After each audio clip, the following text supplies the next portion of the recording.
Hi everyone, it's Bethany. Welcome to the Infusible Ink tote bag tutorial. I am so excited to share this with you because I know so many of you have been really wanting to see the tote bag, so it's finally here. So in this tutorial, I'm going to show you how we're going to place a design on the tote bag. This is the tote bag that is compatible with Infusible Ink that I did purchase from Cricut, and so I will put all the links to all of the supplies that I use in the description box below so that you can be sure to shop this look, or you can just take a closer look at any of the materials that I have used on this little tote bag. So I grabbed my heat press mat. I have the tote bag, of course. I'm going to be using my largest EasyPress. And then I have, for materials and supplies, I also have my lint roller, which is really important. I have my brayer tool and some tweezers just for the weeding part. And then also I have my measuring tape so that I can make sure that I get an appropriate size design for this bag. I also am going to be using the navy blue that comes in this wildflower pattern pack of Infusible Ink. So I'm super excited to try that out. This comes with some beautiful colors, but I was wondering if I should put something a little bit darker on this. This is not a completely white bag, so you could definitely do the patterns, but for me, I think I just want a little bit more of a dark contrast, so I'm going to go with a darker color and do the navy. And then I also have a couple sheets of parchment paper, or I'm sorry, of cardstock, and then I also am going to be using some of my heat resistant tape probably. I don't promise I'm going to use that, but I have it out just in case. So for my measurements, I think I'm going to do a 9x9 design for this bag. I think that's going to look really, really nice. So that's 9 inches right there. And then I have it folded completely out. Usually it's just kind of folded in like this, but I folded it out and down a little bit. And 9 inches down is really nice going that way as well, even if it's folded up too. I'll show you that as well. So I'm excited to show you the design. It's really, really sweet. It's really me. So I'm really excited to get it all put on this bag finally. Okay, yep, 9x9 is looking really good to my eyes, so I think that's where we will go with that measurement. So let's go ahead and pop into Design Space. I'll show you the file that I'm going to use, and I'm also going to show you how to look up the heat settings on the heat guides so that you can get the directions for Infusible Ink for a tote bag. It'll help you with the stacking order as well, but you'll see all that in just a minute. All right, let's get started. Okay, so to start out, I'm going to come over to my uploads because I did grab a image that I purchased for this project. So I'm going to use this image and click Insert Images. And the image is going to say, today is going to be a coffee and Jesus kind of day, and I love it. I think it's perfect, and also I think it's perfect for a Bible study book bag. I think that would be really cute to put on a Bible study book bag. So that is kind of my idea with this. I think that's going to be really cute. So this design, what I was looking for in a design for my tote bag was something that was more square in nature, that, you know, kind of matched in length and width because I thought that would look best. So this is pretty close. If I do 9 inches at the top, we have about 8.5 inches going down. So that's really, really close. I just think visually that's going to look really nice. So over here you can see that all of the layers are, it's divided up into many different layers. So what I'm going to do is I am literally just going to select everything and I am going to attach it all together. That way it just cuts all together and lays out in this exact same order on my Infusible Ink. And I'm only going to be using one color on this. Be sure to stay tuned for a tutorial on how to do multiple colors of Infusible Ink because that is coming up. But for this project, I wanted it to be really just simple and nice, and I wanted just to use the navy. So my measurements ended up at just shy of 9 inches by 8.4. So that looks great. And now what I'm going to do is simply go ahead and click Make It. I'll go ahead and link that file down below in the description box in case you want to take a further look at where I got this file. It is from designbundles.com. So now when we are using Infusible Ink, you want to mirror your image. Okay, and then I'm going to click Continue. And now it's just going to locate my maker, and then I'll be able to select my Infusible Ink transfer sheet. So let me click right here. So it's under the iron-on setting is where you'll find it, and it is Infusible Ink transfer sheet. So I'm going to click that. It's going to remind me to make sure my mirror is turned on, which it is, and then I'm using default pressure, so then I can go ahead and load my mat with the material ink side up.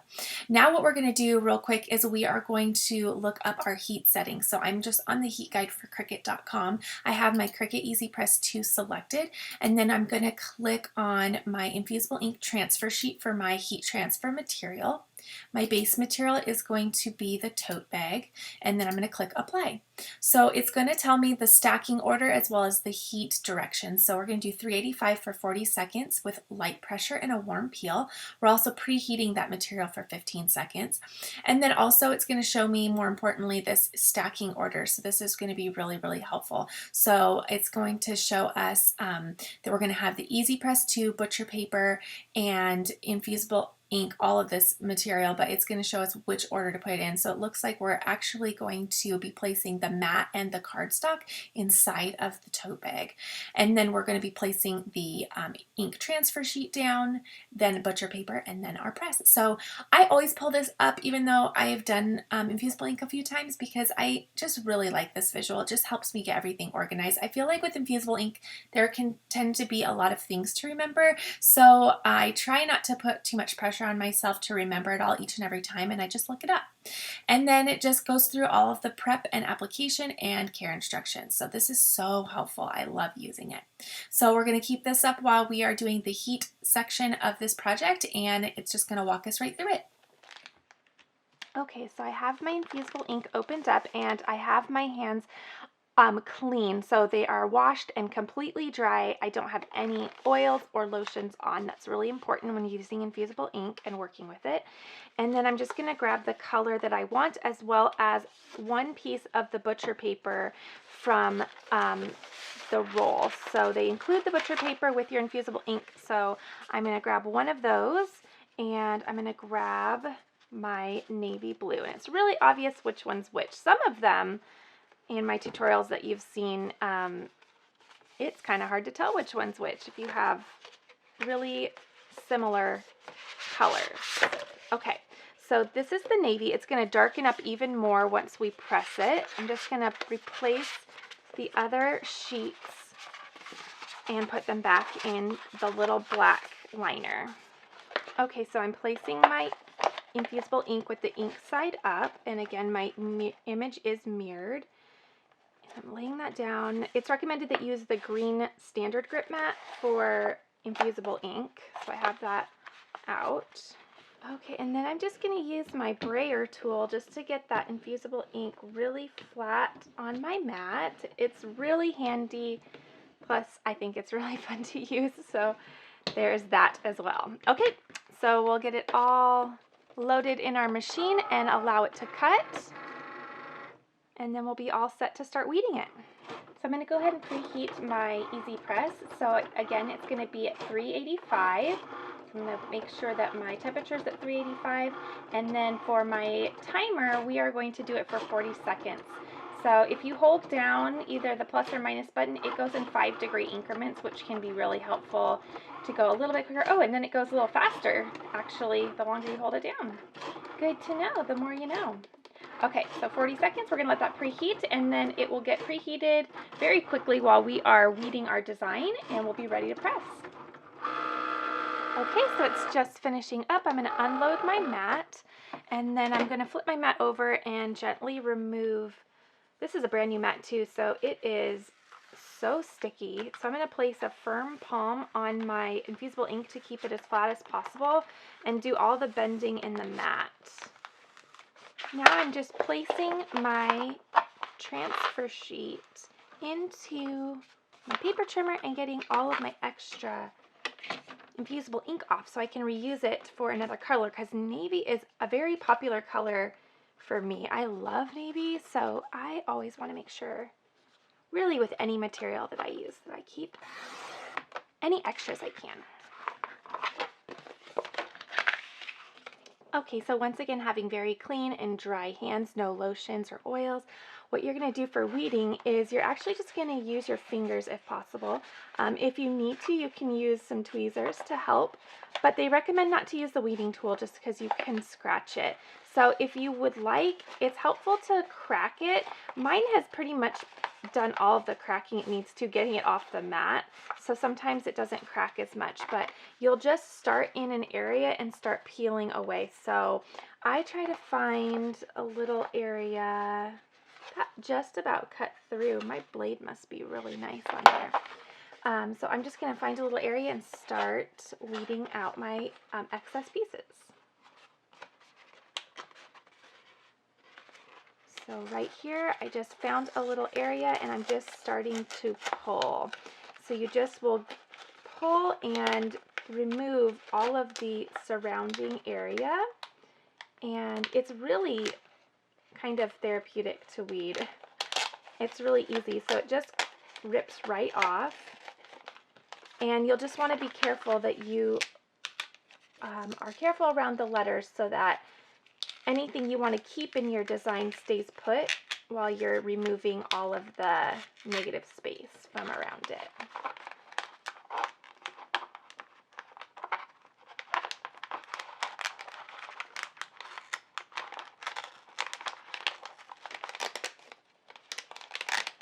So have you guys decided what you're going to do with your bag yet for Infusible Ink? I think there's so many different little things to do with it. You could use it as a grocery tote or even a library tote. So there's so many fun little sayings and ideas that you can put on it. For me, I think I'm going to use mine as a Bible study book bag because there's always so many things that I end up bringing with me. So this will be awesome for eventually when we get to meet back in person again. It's been so long. I miss being able to go out and about and do my activities in person. There's only virtually, it's so nice that we can do so much virtually right now, but it's just not the same sometimes. So this is weeding really well, and you can just kind of rip wherever you would like. If you kind of want to get a piece off and like that, just kind of rip it down the middle and get it off. And you just kind of take your time and kind of go with the flow of the Infusible ink, and it's pretty easy to do. Okay, so I'm still making progress with it, and it's starting to look more and more like my intended design. So now I'm going to go through and start weeding out the middles. So that's really easy to do. You just actually just kind of bend your little transfer sticky sheet, and then these little pieces will just pop right out. It's super easy. And so just bend and pop them out. Okay, so it's all weeded out. It looks really great. So I always like to take my time and make sure that I have everything weeded out. I just kind of scan with my finger or weeding tool just to make sure all the middles are out. It helps my eye just to focus. And now what we'll do is we will get everything layered and ready to press. Okay, so the first thing we're going to do is we're going to take our mat and we're going to actually put it inside the tote bag. So we're just going to place it inside just like this. And then what we're going to do is we're going to place, see, I'm going to get that little bottom part just right here. Okay. Okay, so then we're going to take a piece of cardstock, and you want to make sure that your cardstock is as big as your design. So mine just barely is. So we're going to take our cardstock and we're going to place it inside our tote bag just like this. And you're just going to try to get it as centered as you can, and you can see it underneath or through that bag, just because you want your infusible ink to be right where that cardstock is. This is going to prevent any bleed through onto your mat. So now what we're going to do is we are going to take our lint roller and lint roll our bag, and we're going to make sure that we don't skip this step. I think I actually need a new sheet on here. This is a really important step to take, so even though it seems like it's silly, it's really important. So make sure you definitely do this. So we're going to make sure that there's nothing on the bag before we lay down our design. So now we're going to cover our tote bag with our butcher paper. And then we're going to preheat our tote bag for 15 seconds. I'll grab my cord here. Okay, so I'm just going to lay it up on there, and I can even just let that count down if I'd like, get that preheated. Okay, so now that that's preheated, I'm just going to remove this butcher paper and let this cool down before I put my transfer sheet on there. It's my personal preference to do it that way because once you go to lay this down, if it's really hot, it'll start to transfer. And then if you want to make any adjustments and move it around for centering, then you really can't do so because it's already imprinted on the bag. So I'm just going to let it cool down for just a second before we get started. Okay, so now I'm just going to lay my design down and get it as centered as I can. And that looks good to me. Now the backing of the transfer sheet, this gridded backing, is actually sticky. So once you lay it down, it's going to stick as long as you have enough of it surrounding or on your designs. So it will stick down. So I don't think I'm going to need some of the heat resistant tape, but if you would like to, you can just place some heat resistant tape around your design in case you don't have as much stick to yours. Sometimes that will happen if you have more infusible ink than you have surrounding area. So it's just going to depend on your design, but I have a lot of stick to mine, so we'll be just fine. Okay, so now that it has been placed on there, what we're going to do is we are going to cover it with our butcher paper once again. Okay, and I'm just going to double check that my cardstock is covering all of my areas here. Okay, so covering it with my butcher paper. And then I'm going to grab my heat press and I'm going to set it down very straight, no wiggling or moving. And I'm going to set it down right over my design. Now it's important that you cover your entire design with your heat press all at one time because you can only press it once. So I want to make sure I know where all of my design pieces are. I'm going to set it down straight and then press start. And it says light pressure. So you don't want to move it at all once it's down, so no wiggling and no shifting. I want to mention that again just because if you do, your ink will smear and then it won't be a nice clean design. Okay, so now that it is done, I'm going to lift it straight up and then replace my press on the base. And then I can slowly remove my butcher paper. And it says that we can remove the transfer sheet while it's warm. So I'm just going to give it a moment to cool and then we can lift it up. Okay, so it's ready to peel. It's just warm to the touch. So I'm going to just grab a corner and lift up. And there it is. So there are some pieces that did not quite get down. So I'm going to try to actually see if I can place this back on there as straight as I can and see if I can get that repressed a little bit. So I'm just lining up. It looks like I have a couple areas. Okay, so here is what I'm going to do. So there are a couple areas that did not quite get as dark as I wanted it to. So what I'm going to do is I'm going to grab my scissors and I am going to, instead of covering my entire design, again, I'm just going to redo that little area. So I'm going to grab the little stem where that was, and I am going to just try to line up this one area instead of trying to reline up my entire design. So, get this, it's kind of not very straight on my sheet. Okay, there we go, it's lined up pretty well.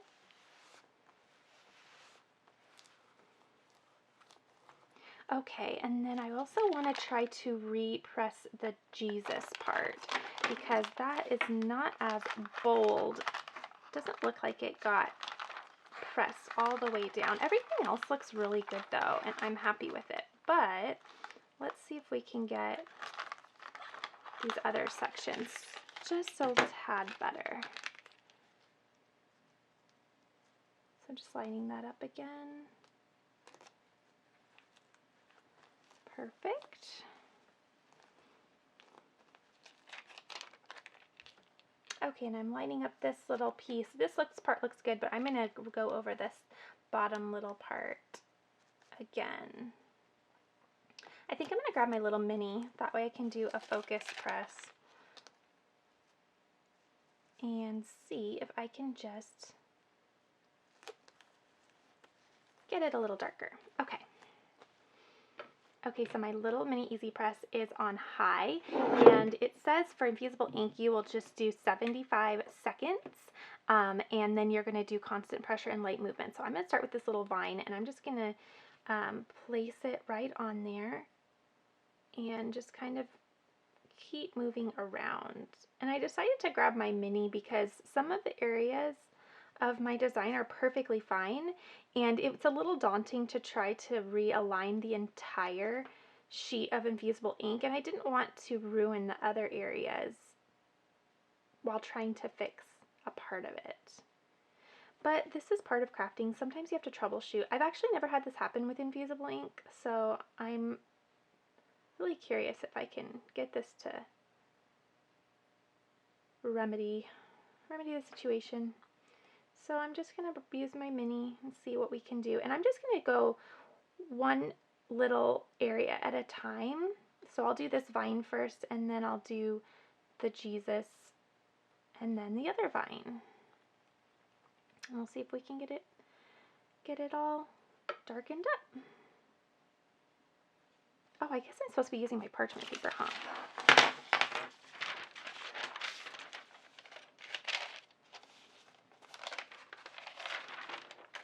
Okay.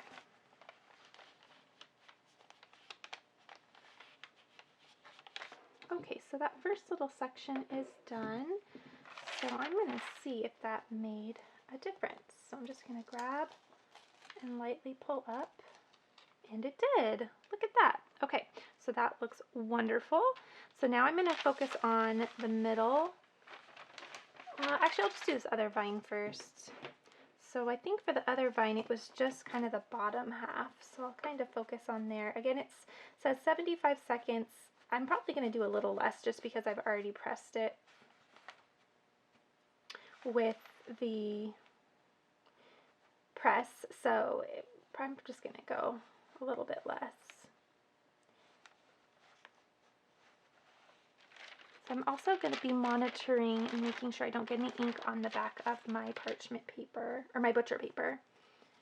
And I'm going to pull this one up, and that one is good as well. So that looks a lot better. Okay, so now what I can do is I can do the middle part.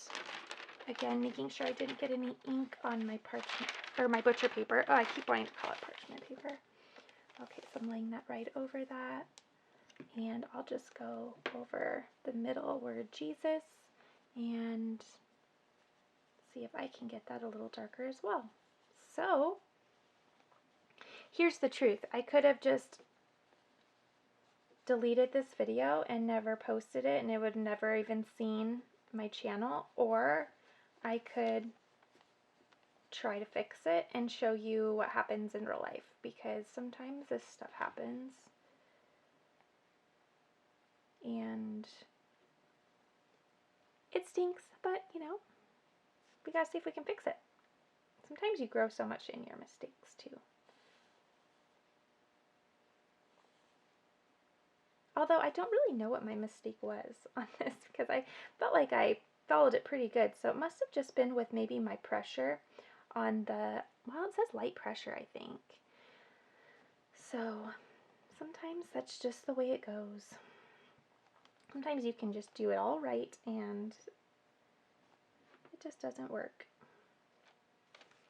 Okay, so I think that's about good. So I'm going to remove my butcher paper and we'll see if that darkened up. And it did. There we go. Okay, well, we fixed it. Look at that. Okay, so let me go ahead and get the mat taken out and then we will be all done. Okay, everyone, we did it. It looks great. I'm really happy with it. I have to admit, when I first pulled it off, my heart dropped and I was thinking, how in the world did this happen? And I got a little nervous, but you know what? Sometimes you just have to sit back and think it through. And I think taking the little pieces of Infusible ink apart and just laying down the problem areas was really awesome. So I hope this helped, and I hope this also helped you to kind of get an idea of how you could remedy the situation if you find that you come across the same little problem. So I hope you enjoyed this. I hope you like the final look. I'm really happy with it, and I'm really happy with it now that it is all fixed and darker. So I think it's really pretty. I like how the navy turned out, and I can't wait to use it once it's time to get back in to Bible study that is not virtual. So please give me a thumbs up if you enjoyed this. I would really appreciate it, and leave me a comment and let me know what you thought. Also, let me know if you have purchased a tote bag yourself and if you're going to use it for anything in particular, because I'd love to hear other people's ideas for how they're going to use their bag as well. So I hope you enjoyed this. Please be sure you're subscribed so you can see even more fun tutorials. There are a lot of tutorials coming up about organization. I have a tutorial coming up about how I'm going to organize all of my scrap vinyl because I came up with another system. And finally, my order came in from the Container Store, and it's going to be amazing. So make sure you're subscribed, and we will get going on that soon. All right, everyone, have a wonderful day.